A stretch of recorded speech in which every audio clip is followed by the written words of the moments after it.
ETF index mutual funds నేర్చుకుని stock మార్కెట్లో రాణించాలనుకుంటున్నారా? వెంటనే ఈ నెంబర్కి కాల్ చేయండి.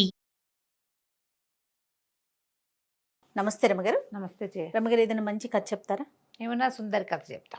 యమునా సుందరి బాగుందండి. అందులో ఏం లేదు. పేరు సింపుల్గా ఉంది, అంటే పేరు ఏదో అలా వినిపిస్తుందా, అంత లేదు, మామూలుగా ఉంది. ఆవిడ క్యారెక్టర్ ఉండాలి కదా. అదే యమునా సుందరి క్యారెక్టర్ తక్కువ ఉంది కథలో, కానీ దాని పేరు అదే పెట్టారు. పూర్వం ఓ నదీ తీరంలో ఉన్న గ్రామంలో సీనయ్య అని ఉండేవాడట, ఒక అబ్బాయి. పుట్టు దరిద్రుడు, పాపం వాడికి ఏం లేదు, సామాన్యమైన వాడు మనిషి. అయితే కానీ వాళ్ళ ఇంట్లోట పాతకాలం నాటి సితార్ ఒకటి ఉండేదట. ఎప్పటిదో, వాడు ఏముందు 3 తరాల నాటిదో, కాస్త పురాతనమైన వస్తువు. చిన్నప్పుడు ఆ సితారు వాయించడం నేర్చుకున్నాడు. కొంతమందికి పెద్దగా నేర్చుకోకర్లేకుండా ఇన్స్ట్రుమెంట్స్ పట్టుబడతాయి. అవును, ఏదో ఇంట్లో ఎవరైనా వాయిస్తుంటేనే హార్మోనియం లాంటివి అయితే మరీ సింపుల్గా వచ్చేస్తాయి. మనం ఈ నార్త్ ఇండియన్వి ఈ బాంబేలో అక్కడ షూట్ చేసిన కొన్ని చూస్తుంటామా, తర్వాత బుడ్డాడు నేను వాయించేస్తుంటాడు, వాడికి ఎలా వచ్చేసో అనిపిస్తుంది.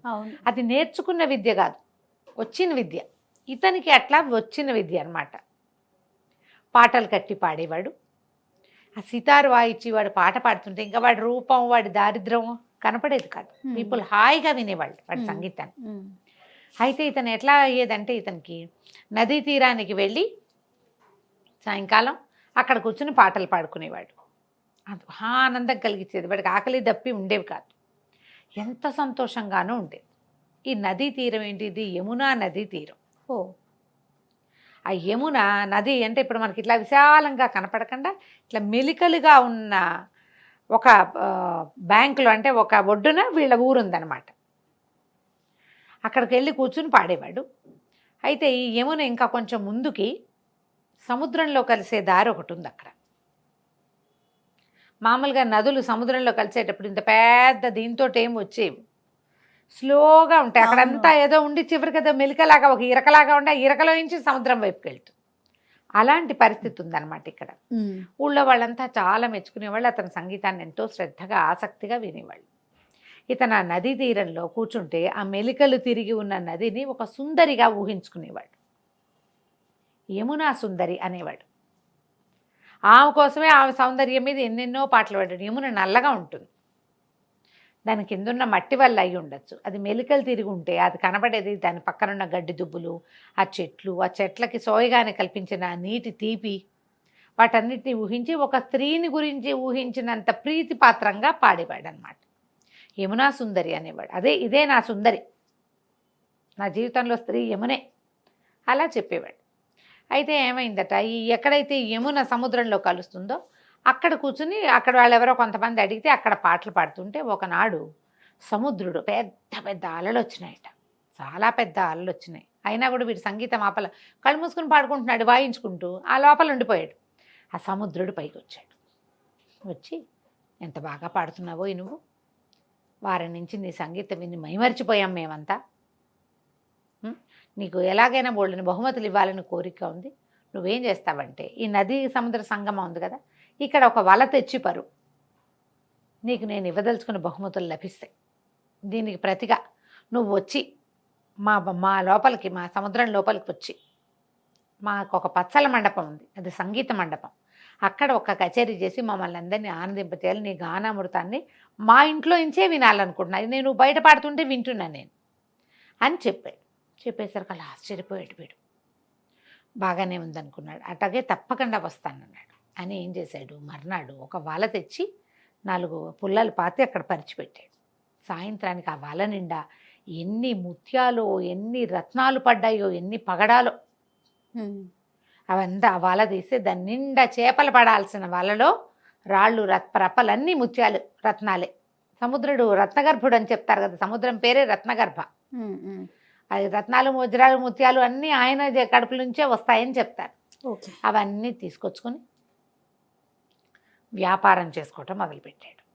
వ్యాపారం దినదినాభివృద్ధిగా మళ్ళింది. సంగీతం మాత్రం మానల. ఆ యమునా సుందరి మీద ప్రీతి, అక్కడ కూర్చుని సంగీతం పాడుకోవటం మాత్రం అతను ఎప్పుడూ మానలేదు ఆ సీనయ్య. అయితే దేశాలకు వెళ్ళేవాడు వజ్రాల వ్యాపారాలు, రత్నాల వ్యాపారం కోసం. వ్యాపారం ఏముంది, ఇవి అమ్మేసరికల్ డబ్బు వస్తుందా, దాన్ని మళ్ళీ పెట్టుకుంటూ ఉంటారు. ఎక్కడెక్కడి నుంచో అద్భుతమైన నగలు నాణ్యాలు తెచ్చేవాడు. తెచ్చి యమునకే అప్పచెప్పేవాడు అనమాట, అర్పించేవాడట ప్రీతితోటి. ఒక స్త్రీ ఉంటే వాడి జీవితంలో ఓ బంగారు నగ తెచ్చాడు, ఓ భార్యో అమ్మో చెల్లెలో ఉన్నారనుకో, ఎక్కడి నుంచైనా మంచి నగలు తయారు మరి తీసుకొచ్చి అప్పచెప్పాలి కదా వాళ్ళ చేతికి. యమునలో వేసేవాడు. ఆ యమునే తన జీవితానికి స్త్రీగా భావించేవాడు అనమాట. ఎన్నాళ్ళో ఇలా జరిగింది. ఇలా 12 సంవత్సరాలు గడిచిందట. 12 ఏళ్ల తర్వాత ఒకసారి ఇతను ఒక సముద్ర ప్రయాణానికి వెళ్ళాడు. సముద్ర ప్రయాణానికి వెళ్ళినా సితార్ పుచ్చుకుని పాడుకుంటూ ఉండేవాడు. సాయంకాలం అయ్యేసరికి సంగీతం పాడడం అతని ప్రవృత్తి. అయితే సంగీతం పాడుకుంటుంటే ఏమైందట, సముద్ర మధ్యలోకి వెళ్ళేసరికి నావ, ఒట్టి నావ కాదు అది, బోటు అనకూడదు, ఏమన్నా నౌక పెద్దది. సముద్రంలో పెద్ద పెద్ద అలలు వచ్చినాయట.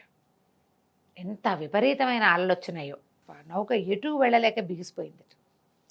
ఇప్పుడు ఏమిటి మన పరిస్థితి అని ఆ లోపల ఒక జ్యోతిష్కుడు ఉంటే అతను అడిగితే, వీళ్ళకి నౌకలు అవి నడిపే వాళ్ళకి ప్రాఫెసీ చెప్పేందుకు ఒక మనిషి ఖచ్చితంగా ఉంటూ ఉంటారు. ఏమిటి ఇప్పుడు పరిస్థితి అని అతను గవ్వలు వేసి ఏం చెప్పాడంటే, ఎవరో ఒక మాట ఇచ్చి తప్పారు, మాట ఇచ్చి తప్పిన వాడెవడో ఇక్కడ ఉన్నాడు, వాడి వల్లే సముద్రం మన అటు ఇటు వెళ్ళనివ్వటలేదు సముద్రుడు. ఆడిన మాట తప్పిన వాడు ఎవడున్నాడో కనుక్కోండి అంటే ఈ మాటలన్నీ వింటున్నాడు. అతను చిన్న డెక్ మీద కూర్చొని వాయించుకుంటున్నాడు.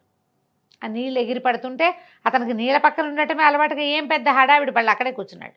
ఎప్పుడైతే ఘోషణగా ఎవరైనా ఆడిన మాట తప్పిన వాళ్ళు ఉన్నారా, మీ వల్లే ఈ నౌక ఆగిపోయింది, ఇన్ని వందల మంది ప్రాణాలు మీ చేతిలో ఉన్నాయి అని మీరెవరో తప్పు ఒప్పుకోండి, సముద్రుడికి సమాధానం చెప్పండి అని అనౌన్స్ చేశారు.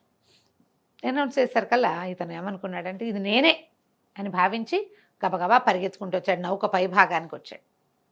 వచ్చి అయ్యా ఆ ఆడి చెప్పిన వాడిని నేనే, ఎప్పుడో ఒకప్పుడు వచ్చి సంగీత కచేరీ చేస్తానన్నాను, చెయ్యలేదని చెప్పి సీతార్తో సహా ఆ డెక్ మీద నుంచి సముద్రంలోకి దూకేశాడు. ఆ పడ వెళ్ళిపోయింది. ఇతను నీళ్లలో పడినవాడు అలా కిందకి వెళ్ళిపోయాడు. వెళ్తే పెద్ద తోట, బోలెడన్ని భవనాలు, ఎంత బాగుందో. అక్కడి నుంచి సముద్రుడు ఎదురొచ్చాడు. ఇన్నేళ్ళకి వచ్చావా సీనయ్య, నీ సంగీతం వింటూనే ఉన్నాం, కానీ మా ఇంట్లో మా మండపంలో కూర్చుని నువ్వు పాడుతుంటే వినాలని ఎంతో ఇదిగా ఉంది, అందుకే నువ్వు పడవ మీద ఉన్నావని తెలిసే నేను ఈ ప్రయత్నం చేశాను, రాని ఎదురొచ్చి కావలించుకుని బోల్డని ఉపచారాలు చేసి సీతార్తో సహా ఈ సీనయ్యను లోపల తీసుకెళ్ళి ఒక పెద్ద మండపం, ఎంత అద్భుతంగా ఉందో, బంగారు మయం రత్నాలు తాపడం చేసినటువంటి కుర్చీలు, అబ్బో అద్భుతంగా ఉంది అది. అతని జీవితంలో ఎరగడు. ఇప్పుడు సంపాదన పరుడు అయ్యాడు బాగా సముద్రుడి వల్లే, అయినా కూడా అతనికి తెలియదు అంత గొప్పగా ఉందన్నమాట. సరే అక్కడ కూర్చొని ఎన్నో పాటలు పాడాడు. ఈ తన సంగీతం మొదలు పెట్టేసరికల్లా ఎన్ని లేళ్ళు నెమ్మళ్ళు ఆ లోపల చిన్న పొన్న జంతువులన్నీ వచ్చి అక్కడ కూర్చొని వింటం మొదలుపెట్టినాయి. ఎన్నో పక్షులు కువకువలు మానేసి వింటున్నాయి. కచేరీ ముగిసేసరికల్లా బిలబిల్లాడుతూ బోలెడంతమంది అమ్మాయిలు వచ్చారట. వచ్చేసరికల్లా సముద్రుడు ఏం చెప్పాడంటే ఈ సీనయ్య వీళ్ళంతా నా కూతుళ్ళు, 30 మంది అమ్మాయిలు ఉన్నారు నాకు, నీ సంగీతానికి మైమరిచిపోయాను నేను, నువ్వు ఇక్కడే ఉండిపో మాతో పాటు, ఈ అమ్మాయిల్లో ఒక అమ్మాయి నీకు నచ్చిన అమ్మాయిని పెళ్లి చేసుకో, కూతుర్నిచ్చి కన్యాదానం చేస్తాను నీకు, నువ్వు మాతో పాటే ఉందుగానే అని అడిగాడు. సముద్రంలో పడ్డవాడు బయటికి ఎటా వెళ్తాడు? సరే ఒక్కొక్క అమ్మాయిని చూశాడు. ఏ అమ్మాయి ఇతనికి నచ్చల. 29 మంది ఉన్నారు అక్కడ. ఈ లోపల ఒక అమ్మాయి, ఒక నల్లటి అమ్మాయి లోపల నుంచి నడిచొస్తే ఇతని దృష్టి అమ్మాయి మీద పడింది. ఆ అమ్మాయిని చూస్తుంటే వీడికి యమునను చూస్తున్నట్టుగా అనిపించడం మొదలెట్టి, నేను ఈ అమ్మాయి నచ్చింది నాకు, నా యమునా సుందరలేనే ఉంది ఈ అమ్మాయి. యమునను చూస్తూ అతను ఎట్లాంటి రూపాన్ని ఊహించుకునేవాడు ఆ రూపం కనపడుతోంది. అయితే సముద్రుడు అన్నాడు, నీ సంగీతమే కాదు నీ ప్రేమ కూడా అమోఘమే సీనయ్య, యమునా సుందరే ఈ అమ్మాయి, ఆమె మెడలో ఉన్న వస్తువులు చూడంటే ఇతను ఎప్పటికప్పుడు వస్తువులు అర్పించేవాడా? ఇతను వేసిన కంకణాలు, అతను వేసిన రత్నాభరణాలు, పాపిట్లో పెట్టుకునే పాపిడి పిందెలు అన్నీ అతను వేసినవే ఆ అమ్మాయి ఒంటి మీద ఉన్నాయి. ఆ యమునకు అర్పించినవి ఆ అమ్మాయికే చెందినాయి అన్నమాట. ఆ అమ్మాయి ఎంతో సిగ్గుపడి తన దగ్గరకు వచ్చి నుంచి అప్పుడు ఆ సముద్రుడు ఏం చేశాడంటే ఆ యమునా సుందరినిచ్చి ఈ సీనయ్యకి వివాహం చేశాడు. జీవించి ఉన్నంత కాలం అతను ఆ సముద్ర గర్భంలోనే ఉండిపోయాడట. రోజు సంగీత పాఠం పాడుకుంటూ, ఇంకేముంది సంపాదన అవకాశం ఏమి అవసరం ఏమీ లేదు, హాయిగా సంగీతంతో ఆ పరిసరాలన్నింటినీ శుభ్రం చేస్తూ హాయిగా ఉన్నాడు. ఇది జస్ట్ ఫ్యాంటసీ కథ, కానీ చాలా బాగుంది. కథ కంచికి మనం ఇంటికి. నమస్తే రమగారు. నమస్తే చేయి.